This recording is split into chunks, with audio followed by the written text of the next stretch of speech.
Hello दोस्तों, देखिए आज हम बात करेंगे फ्रूट एंड वेजिटेबल प्रिजर्वेशन के बारे में। देखिए फ्रूट एंड वेजिटेबल प्रिजर्वेशन क्या होता है, इनके बारे में आज हम समझेंगे, इनके बारे में बात करेंगे कि होता क्या है फ्रूट एंड वेजिटेबल प्रिजर्वेशन।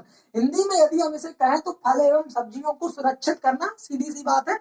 तो हम फल और सब्जियों को सुरक्षित करने के लिए किस किस विधि का प्रयोग करते हैं, किस प्रकार से करते हैं, इन सभी चीजों के बारे में बात करेंगे। प्री हार्वेस्टिंग लॉस कितना होता है, पोस्ट हार्वेस्टिंग लॉस कितना होता है, यानी कि काटने के बाद फल और सब्जी का उत्पादन में कितनी कमी आती है, इसके जो ह्रास होता है कितना होता है, और काटने से पहले भी हमारे खेत में जो सब्जियां खराब हो जाती हैं, इन सब चीजों के बारे में बात करेंगे। लेकिन उन सभी चीजों को जानने से पहले हम जानते हैं कि प्रिजर्वेशन जो होता है, यानी कि फ्रूट एंड वेजिटेबल का प्रिजर्वेशन होता है, उसकी कुछ हिस्ट्री है, उसके बारे में जान लेते हैं पहले कि इसकी हिस्ट्री क्या होती है। देखिए वीडियो को पूरा देखना, यदि आप वीडियो को पूरा देखेंगे तो आपको पता चलेगा कि हाँ, कि हमने कुछ जाना है, कुछ अच्छा हमने जाना है। ठीक है, तो इन सभी चीजों के बारे में आप थोड़ा सा जानिए कि इसकी जो पहली, यानी कि जो फल और सब्जी संरक्षण की कोई एक विधि थी, जो आपकी पहली विधि थी, जिसका नाम था कैनिंग। यानी कि जो आपकी कैनिंग थी, इससे हमने सबसे पहले फल एवं सब्जी संरक्षण में इसी विधि का उपयोग किया था। और इस विधि का उपयोग किया, यानी कि कैनिंग को हम हिंदी में डिब्बाबंदी के नाम से जानते हैं। किसके नाम से? डिब्बाबंदी के नाम से। यानी कि डिब्बाबंदी का मतलब क्या होता है, किसी भी चीज को डिब्बे में बंद करना। यानी कि अब हम यहाँ पर डिब्बे में किसको बंद करेंगे? फ्रूट एंड वेजिटेबल्स, यानी कि फल और सब्जी को। अब बात आई कि क्या हम फल सब्जी को ऐसे ही पेड़ से तोड़ कर लाए और उसको हमने बंद कर दिया? इस प्रकार से नहीं। जैसे आप किसी भी चीज का अचार रखते हैं, यानी कि जब आप पिकल्स बनाते हैं, तो पिकल्स बनाने के लिए हम क्या करते हैं, उसको छोटे छोटे टुकड़ों में कट कर लेते हैं। जब छोटे छोटे टुकड़ों में कट कर लेते हैं तो उसमें हम कुछ प्रिजर्वेटिव्स मिलाते हैं, जैसे आपके नमक हो गया, सिरका हो गया, और इसके अलावा जैसे जो आपकी चीनी होती है, ये आपके जो है प्रिजर्वेटिव्स होते हैं। तो इन सभी चीजों का प्रयोग करके हम जो है अचार बनाते हैं, और अचार बनाने के बाद उसको हम डिब्बे में भरकर रख देते हैं। यही एक प्रोसेस आपकी डिब्बाबंदी कहलाती है। तो डिब्बाबंदी पूछा जाता है कि डिब्बाबंदी को सर्वप्रथम किस वैज्ञानिक के द्वारा किया गया, या फिर सबसे सीधा सीधा पूछा जाता है कि डिब्बाबंदी के फादर कौन है। तो डिब्बाबंदी के फादर जो है, उनका नाम है निकोलस एपर्ट। कौन है? Nicolas Appert. और यह जो निकोलस एपर्ट थे, यह जो है कहाँ के? फ्रांस के रहने वाले थे। और जो है फ्रांस के रहने वाले थे, तो निकोलस एपर्ट कोई वैज्ञानिक नहीं थे, यह जो है एक कुशल हलवाई थे। कौन थे? कुशल हलवाई थे। यह जो है कुशल हलवाई थे, और इनको जो है कैनिंग का फादर कहा जाता है, यानी कि डिब्बाबंदी के पिता या जनक किसे कहा जाता है? तो निकोलस एपर्ट। और आपके कॉम्पिटिटिव एग्जाम में डायरेक्टली कई बार क्वेश्चन पूछ लिया जाता है कि निकोलस एपर्ट या फिर कैनिंग के जनक किसे कहा जाता है? तो कैनिंग के जनक या father of canning Nicolas Appert को कहा जाता है। ऐसी पहली सब्जी या सबसे ज्यादा डिब्बाबंदी किस सब्जी की जाती है? तो वह आपकी पी होती है, पी मीन्स मटर की। ठीक है, सबसे पहली बार इन्होंने जो है पी यानी कि मटर की डिब्बाबंदी की थी। अब देखिए इसके बारे में थोड़ी सी हम हिस्ट्री जान लेते हैं कि कैनिंग किस प्रकार से आई और इसका क्या योगदान रहा हमारे देश में या हमारे संसार में या विश्व में। कुछ इस प्रकार से जान लेते हैं। देखिए समय था सन 1795 का। कब का समय था? सन 1795 का। जब ये फ्रांस के रहने वाले थे, तब जो है सन 1795 में फ्रांस के राजा हुआ करते थे, जिनका नाम था नेपोलियन बोनापार्ट। नेपोलियन बोनापार्ट, यानी कि एक राजा थे कहाँ के? फ्रांस के, जिनका नाम था नेपोलियन बोनापार्ट। यानी कि जो नेपोलियन बोनापार्ट थे वह फ्रांस के राजा थे। तो तब जो है फ्रांस में लगातार युद्ध चल रहा था, लगातार कई लंबे समय से युद्ध चल रहा था। तो उनको जो है सब्जियों की भारी कमी पड़ रही थी, बिकॉज उनके पास भारी सेना थी, और सेना को लगातार सब्जी दे या फिर अपनी युद्ध वाली चीजों का बंदोबस्त करें। ठीक है, तो उनके सामने यह एक ऐसी कंडीशन बन गई, तो उन्होंने एक घोषणा की। उन्होंने अपनी घोषणा या ऐलान में कुछ इस प्रकार से कहा कि यदि जो व्यक्ति कोई ऐसी तकनीक को विकसित करेगा जिससे फल और सब्जियां लंबे समय तक सुरक्षित रहें, तो उस व्यक्ति को लगभग 1200 फ्रेंच मुद्राओं से सम्मानित किया जाएगा। नेपोलियन बोनापार्ट ने कुछ ऐसा ऐलान किया कि जो भी व्यक्ति फल एवं सब्जियों को लंबे समय तक सुरक्षित रखने की कोई विधि या कोई ऐसी तकनीक को विकसित करेगा, तो उस व्यक्ति को 1200 फ्रेंच मुद्राओं के द्वारा सम्मानित किया जाएगा, या उसे 1200 फ्रेंच मुद्राओं का पुरस्कार दिया जाएगा। तो जब 1200 फ्रेंच मुद्राओं की बात सुनी तो निकोलस एपर्ट, यह एक कुशल हलवाई था, यह जो है 1795 ईस्वी में ही लगातार लग गया, कार्य करने में लग गया। और सन 1795 ईस्वी के बाद लगभग 15 साल बाद, कितने साल बाद, लगभग 15 साल बाद, यानी कि सन 1810 ईस्वी में, सन 1810 ईस्वी में इसे जो है सक्सेस, यानी कि यह अपने कार्य में सफल हो गया। और सफल होने के बाद इसने क्या किया, इसने अपनी पुस्तक यानी कि एक बुक को अपनी परिणाम के रूप में इसने प्रकाशित किया। ठीक है, तो जिसकी बुक का नाम the art of animals and the art of preserving animals and जो है इसी प्रकार की कोई आपकी बुक है, animals and vegetable substances of many part, इस प्रकार से कुछ इसकी बुक है, लंबा टाइटल है इसकी बुक का। तो इसने एक बुक लिखी जिसका कुछ इस प्रकार से टाइटल था जो हमने आपको अभी पिछले लाइन में बताया। तो जो निकोलस एपर्ट वैज्ञानिक जो आपका कुशल हलवाई था, उसने इस पुस्तक को प्रकाशित किया। और प्रकाशित करने के बाद इसने बताया कि कुछ इस प्रकार से सब्जियां जो है या फल जो है, इनको हम कुछ इस प्रकार से सुरक्षित रख सकते हैं जिसमें हम किसी भी प्रकार का कोई ऐसा प्रिजर्वेटिव जो कि टेम्पररी होते हैं, जैसे आपकी कम मात्रा में नमक, कम मात्रा में चीनी और कम मात्रा में सिरके का प्रयोग करते हैं, तो वहां पर जो है आपकी फल सब्जियां लंबे समय तक प्रयोग की जा सकती हैं, इनको हम लंबे समय तक प्रिजर्व कर सकते हैं। तो ऐसी तकनीक का विकास किया जिसे नाम दे दिया गया कैनिंग, और इसीलिए इसे कैनिंग का जनक कहा जाता है या कैनिंग का फादर कहा जाता है। तो ये इतनी सी बात थी, इसीलिए कैनिंग के फादर या कैनिंग का जनक इसे कहा जाता है, किसे, निकोलस एपर्ट को। ठीक है, अब देखिए 1810 की बात आई। 1810 में क्या हुआ, 1810 में जब इसने ऐसी घोषणा की थी, तो 1810 ईस्वी में ही इसे सम्मानित भी किया गया। 1810 ईस्वी में इसे सम्मानित किया गया, कितनी, 1200 फ्रेंच मुद्राओं से सम्मानित किया गया। फ्रेंच जो है वह फ्रांस की मुद्रा का नाम होता है, फ्रेंच। तो 1200 मुद्राओं से सम्मानित किया गया 1810 ईस्वी में। और सन 1810 ईस्वी में ही पीटर डरेज करके एक वैज्ञानिक थे, पीटर डरेज करके, या वैज्ञानिक कहें या कोई महान व्यक्ति होंगे, तो पीटर डरेज ने 1810 ईस्वी में ही फल सब्जियों को टीन के डब्बों में बंद करना बताया, टीन के डिब्बों में बंद करना बताया। उन्होंने बताया कि फल सब्जियां जो है टीन के डिब्बों में यदि बंद की जाए तो और भी अच्छा माना जाएगा। ठीक है, और उसके बाद पीटर डरेट ने बताया, किसने, पीटर डरेट ने। उसके बाद देखिए सन 1863-64 की बात है। सन 1863-64 का समय था। आपको एक वैज्ञानिक का नाम पता होगा, आपने कई बार सुना भी होगा, जिनका नाम है लुईस पास्चर। क्या नाम है इनका, लुईस पास्चर। तो देखिए सन 1863-64 में क्या हुआ, लुईस पास्चर अपनी प्रयोगशाला में ग्रेप्स की वाइन यानी कि जो शराब होती है उस पर कार्य कर रहे थे। जो आपकी ग्रेप्स की वाइन होती है यानी कि जो शराब होती है उस पर कार्य कर रहे थे। तो जब उन्होंने कार्य कर रहे थे तो उन्होंने पाया कि शराब जो है शराब में उन्होंने देखा और उसके शराब के को उन्होंने अध्ययन किया, शराब का अध्ययन किया, और अध्ययन के पश्चात उन्होंने पाया कि जो आपकी फल सब्जियां होती हैं वह हमारे वायुमंडल में उपस्थित जो सूक्ष्म जीव होते हैं उनके द्वारा ही नष्ट होती हैं। जो आपकी फल सब्जियां होती हैं वह वायुमंडल में उपस्थित सूक्ष्म जीवों के द्वारा ही नष्ट कर दी जाती हैं।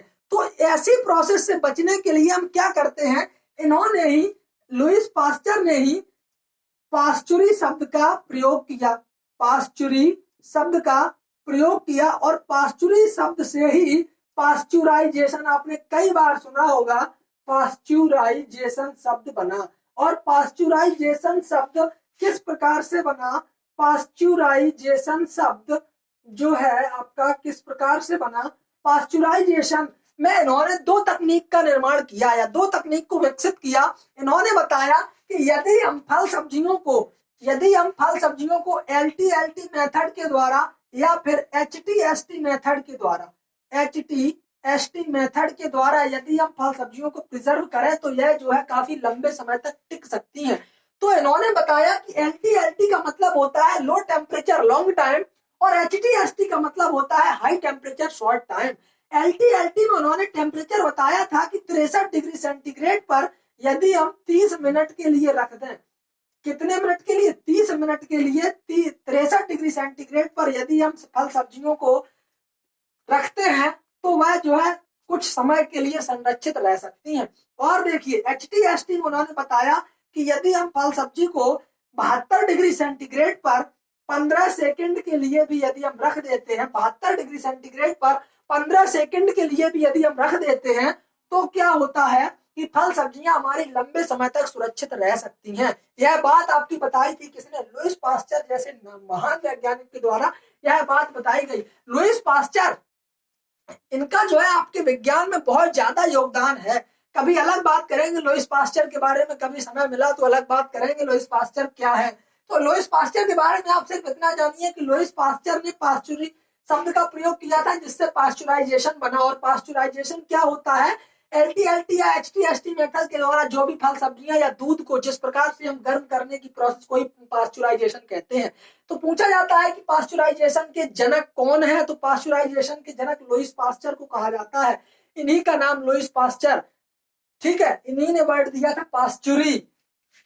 अब देखिए 1863 और 64 की बात तो ये हो गई। उसके बाद इन्होंने कुछ वैज्ञानिकों के द्वारा बताया गया कि यदि एक जीवाणु है तो एक जीवाणु के द्वारा 8 घंटे में, एक जीवाणु के द्वारा 8 घंटे में लगभग, एक जीवाणु के द्वारा 8 घंटे में लगभग 15 लाख जीवाणु बन सकते हैं। यानी कि जो जीवाणुओं का मल्टीप्लिकेशन होता है, जो बैक्टीरिया का मल्टीप्लिकेशन होता है, यदि एक बैक्टीरिया है कहीं पर और वह उसी जगह पर 8 घंटे तक बना रहा तो वहां पर अपने जैसी लगभग 8 लाख संतानें या फिर 8 लाख संततियों को या अपने जैसे 8 लाख बैक्टीरिया को जन्म दे सकता है। 8 लाख बैक्टीरिया, एक बैक्टीरिया के द्वारा 8 घंटे में 8 लाख बैक्टीरिया बनाए जा सकते हैं। ठीक है, कितने? सॉरी 8 लाख नहीं, 15 लाख, 15 लाख, कितने? 15 लाख बैक्टीरिया बनाए जा सकते हैं। तो ये बात है आपकी किसकी? लुईस पास्चर की। इसके बाद की हिस्ट्री देखिए क्या रही हमारे देश में। हमारे देश में इसके बाद की हिस्ट्री यानी कि प्रिजर्व करने की हिस्ट्री क्या रही उसको समझ लेते हैं। जैसे कि इसके बाद आपका आया, क्या आया इसके बाद जो है आपका 1930 में फल परिरक्षण का उपयोग होने लगा हमारे देश में। 1930 में फल परिरक्षण का उपयोग होने लगा। कहां पर? हमारे देश में फल परिरक्षण का उपयोग होने लगा। कहां पर? हमारे देश में। उसके बाद 1935 में हमारे देश में डिब्बों में बंद करने लगे। डिब्बों में बंद करके इनको जो है व्यवसायिक स्तर पर इसका कार्य होने लगा और जिसके लिए इसका मुख्यालय बनाया गया कहां पर?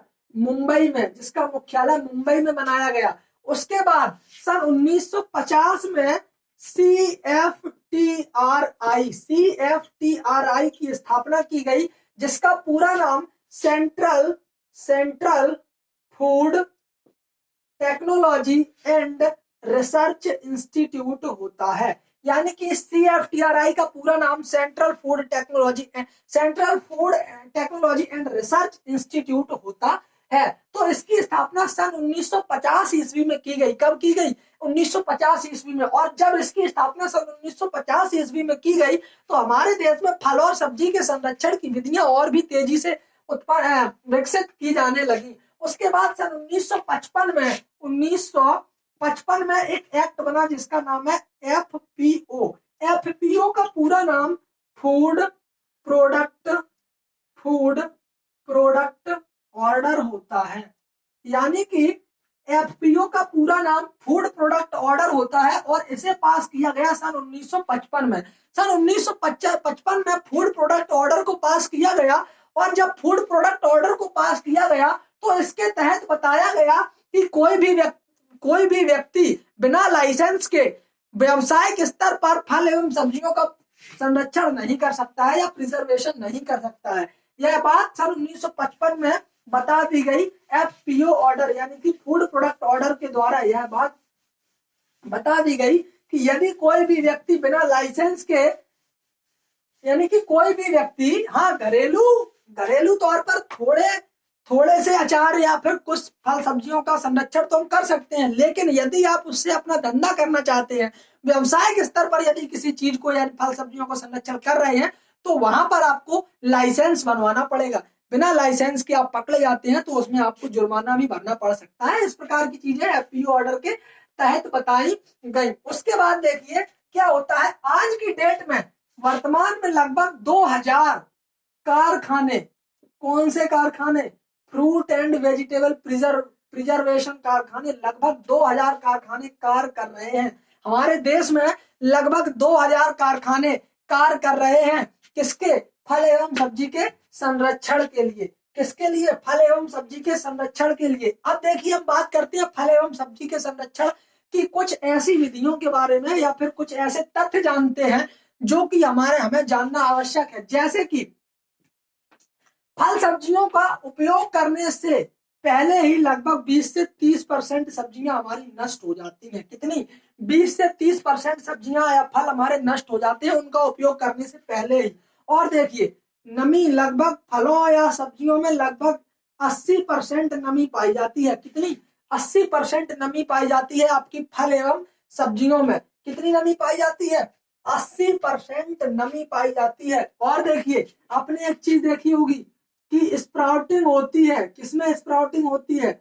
आलूओं में भी देखी होगी, पोटैटो में और ओनियन में। यानी कि पोटैटो को यदि आप कहीं पर जमीन में डाल देते हैं तो कुछ समय बाद आपको देखने को मिला होगा कि जैसे माना ये आपका पोटैटो है, यहाँ पे आपकी बड बनी हुई है, वही बड से आपका कुछ इस प्रकार से एक किल्ला सा निकलता है जिसे हम टिलर्स बोलते हैं, तो वही आपका स्प्राउटिंग होता है। और आपने प्याज में भी देखा होगा, ओनियन में, यदि हम थोड़े समय के लिए यदि अपने घर में हम डाल देते हैं तो वहां से उसके जो, जहां से उसके जो हरे पत्ते को काटा जाता है वहीं पर उसकी दोबारा से हरा जैसा पत्ता निकलने लगता है। तो यह जो है प्याज को खराब करने के लक्षण होते हैं। तो इसको करने के लिए हम क्या करते हैं? स्प्राउटिंग कर देते हैं। स्प्राउटिंग ना हो इसके लिए हम क्या करते हैं? आलू में और प्याज में दोनों में मैलिक हाइड्रोजाइड का छिड़काव करते हैं। अब आलू में 500 ppm मैलिक हाइड्रोजाइड का छिड़काव करते हैं और प्याज में 200 ppm, प्याज में 200 ppm मैलिक हाइड्रोजाइड का छिड़काव करते हैं। कब? Pre harvesting. Pre harvesting means harvesting से पहले ही, हार्वेस्टिंग से पहले ही हम आलू और प्याज में, यानी कि आलू में यदि हम स्प्राउटिंग ना हो इसके लिए यदि हम मैलिक हाइड्रोजाइड का छिड़काव करते हैं तो 500 ppm और प्याज में 200 ppm का छिड़काव करते हैं। ppm का पूरा नाम पार्ट पर मिलियन होता है, पार्ट पर मिलियन होता है। ठीक है। और देखिए स्प्राउटिंग के अलावा कई चीजें आती हैं, जैसे आपने कभी कभी देखा होगा कि जैसे आलू जो आपका एक केमिकल आता है फ्यूटाक्स, फ्यूटाक्स 6% का छिड़काव, फ्यूटाक्स 6% का छिड़काव हम करते हैं। किसके लिए? आम को हरा रखने के लिए, आम को हरा रखने के लिए। जैसे आपकी जो जिसे हम देहाती भाषा में अमिया बोलते हैं, अमिया, उसी में हरापन बरकरार रहे उसके लिए हम क्या करते हैं कि फ्यूटाक्स 6% का छिड़काव कर देते हैं तो उसमें जो है हरापन बना रहता है। इसके अलावा एक आता है बैटसॉल, बैटसॉल 3% का छिड़काव यदि हम कर देते हैं तो फलों एवं सब्जियों को ताजा बनाए रखने में सहायता करती है, ताजा बनाए रखते हैं। कौन? फ्यूटाक्स और बैटसॉल। तो इन चीजों को थोड़ा सा ध्यान में रखना, बिकॉज हो सकता है कि पूछ ले कि आम को हरा बनाए रखने के लिए किसका प्रयोग करते हैं, तो फ्यूटाक्स 6%, बैटसॉल यानी कि ताजा फल एवं सब्जियों को ताजा बनाए रखने के लिए किसका प्रयोग करते हैं, तो वहां पर बैटसॉल का प्रयोग किया जाता है। किसका प्रयोग किया जाता है? बैटसॉल का प्रयोग किया जाता है। अब देखिए एक आपने एक चीज सुनी होगी या नहीं सुनी तो देखिए अभी हम आपको बता रहे हैं। जैसे एक विधि आती है फल एवं सब्जियों को संरक्षण करने के लिए, एक विधि आती है, इसका नाम होता है जीरो एनर्जी कूलिंग चैम्बर।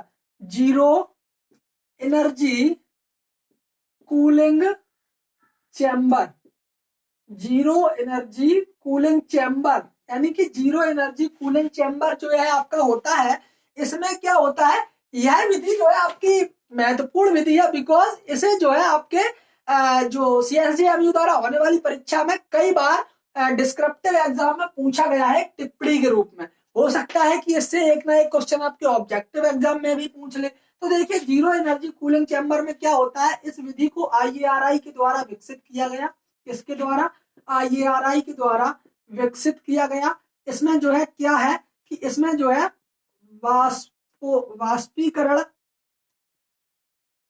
वाष्पीकरण के द्वारा तापमान कम करने की विधि है। वाष्पीकरण के द्वारा तापमान कम करने की विधि है। वाष्पीकरण के द्वारा तापमान को कम करने की विधि है। कौन सी? Zero energy chamber. इसमें हम क्या करते हैं, एक हम दोहरी दीवार बनाते हैं, दोहरी दीवार, ईंट की दोहरी दीवार बनाते हैं, दोहरी दीवार बनाते हैं, दोहरी दीवार बना देते हैं और उसके बीच में जो दीवार बनाते हैं उसके बीच में हम रेत भर देते हैं। क्या? रेत भर देते हैं। और उस दीवार की लंबाई चौड़ाई पूछी जाती है कभी कभी, तो लंबाई चौड़ाई और गहराई को थोड़ा ध्यान रखना। लंबाई होती है 165 सेंटीमीटर, ठीक है। चौड़ाई होती है 115 सेंटीमीटर और इसकी जो गहराई होती है वह होती है 67.5 सेंटीमीटर। कितनी? 67.5 सेंटीमीटर जो है आपकी इसकी लंबाई चौड़ाई गहराई। लंबाई होती है 165 सेंटीमीटर, चौड़ाई होती है 115 सेंटीमीटर और गहराई होती है 67.5 सेंटीमीटर। और यह दोहरी दीवार बनाई जाती है और दोहरी दीवार के बीच में रेत भर दिया जाता है और रेत भरने के बाद उसके बीच में हम जो है क्या करते हैं, फ्रूट एंड वेजिटेबल का प्रयोग उनको हम संरक्षित करने के लिए कर देते हैं। तो वहां पर जो है इसमें देखा गया कि जब हमारे वायुमंडल में तापमान 44 डिग्री सेंटीग्रेड होता है, जब हमारे वायुमंडल में या हमारे जो आपका एटमॉस्फेयर होता है उसमें जो आपका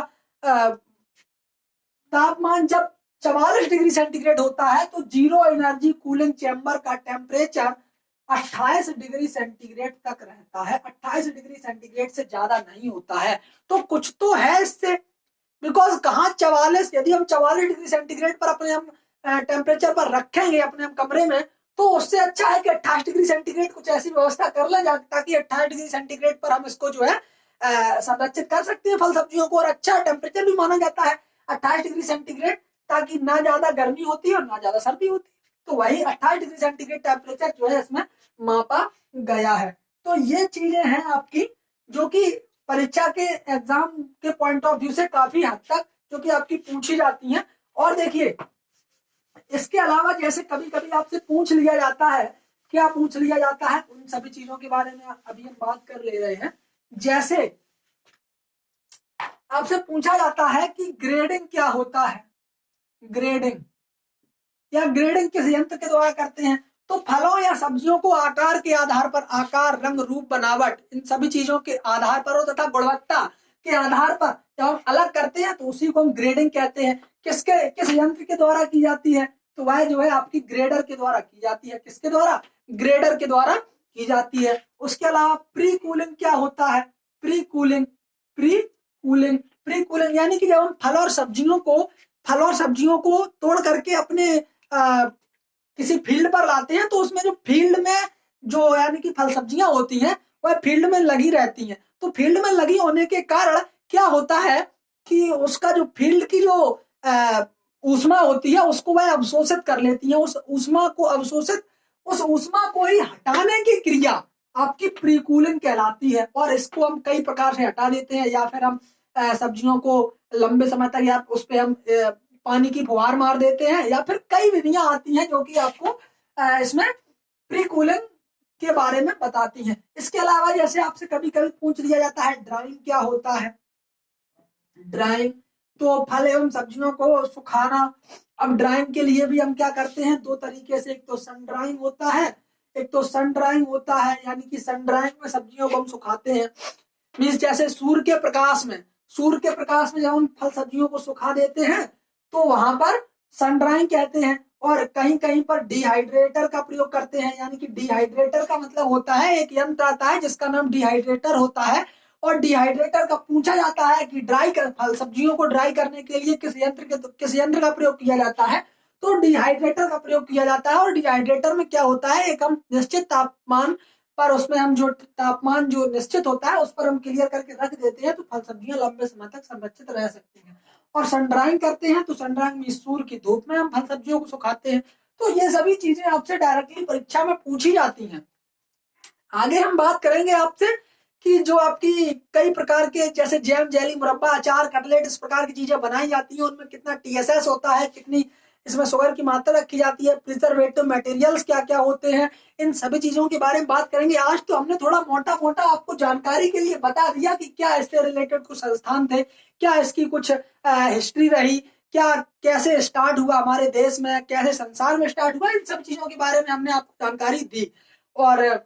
और जो हमने आज जानकारी दी वह भी आपसे डायरेक्टली परीक्षा में कई बार पूछ ली जाती है, तो इसको हल्के में ना लेना, बिकॉज इससे जो है कई क्वेश्चन बनते हैं, और एक नहीं हो सकता है कई क्वेश्चन बने। और ना मानो तो जब पेपर हो जाए, एग्जाम हो जाए, उसके बाद देख लेना कि इस जो आपकी 25 से 26 मिनट की जो आपकी वीडियो बन रही है उसमें देख लेना कि आप पे कितने क्वेश्चन फंसते हैं। और आपको जानकारी के लिए बता दें कि हम लगभग सभी सब्जेक्ट की जानकारी आपको हम वीडियोस पर अपने चैनल पर दे रहे हैं, और 4 से 5 वीडियो में हम आपका पूरा सब्जेक्ट कवर करवा दे रहे हैं। लंबे से लंबा, बड़े से बड़ा आपका कोर्स, उसको 4 से 5 वीडियो में या 3 से 4 पन्ने में यदि आप उसका सिलेबस करेंगे या उसके नोट्स बनाएंगे, तो 3 से 4 पन्ने में या 2.5 से 3 पन्ने में आपके नोट्स बनकर तैयार हो जाएंगे। और उसको यदि आप पढ़ेंगे तो शायद है कि हो सकता है आपके एग्जाम बहुत ही अच्छी तरीके से निकल जाएंगे। तो आज का हमारा टर्म था वह था आपका फ्रूट एंड वेजिटेबल प्रिजर्वेशन।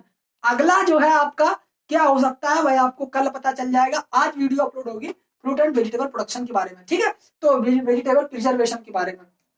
तो आज की जानकारी थी इतनी। यदि आपने हमारे पिछले वीडियो नहीं देखे हैं तो चैनल पर जाकर के विजिट करें, वहां पर आपको सभी प्रकार की एग्रीकल्चर से रिलेटेड सभी प्रकार के सब्जेक्ट, हर प्रकार की वीडियो आपको वहां पर मिल जाएगी, ठीक है। तो आपसे आगे मिलेंगे अगले वीडियो में, तब तक के लिए जय हिंद, जय भारत, धन्यवाद।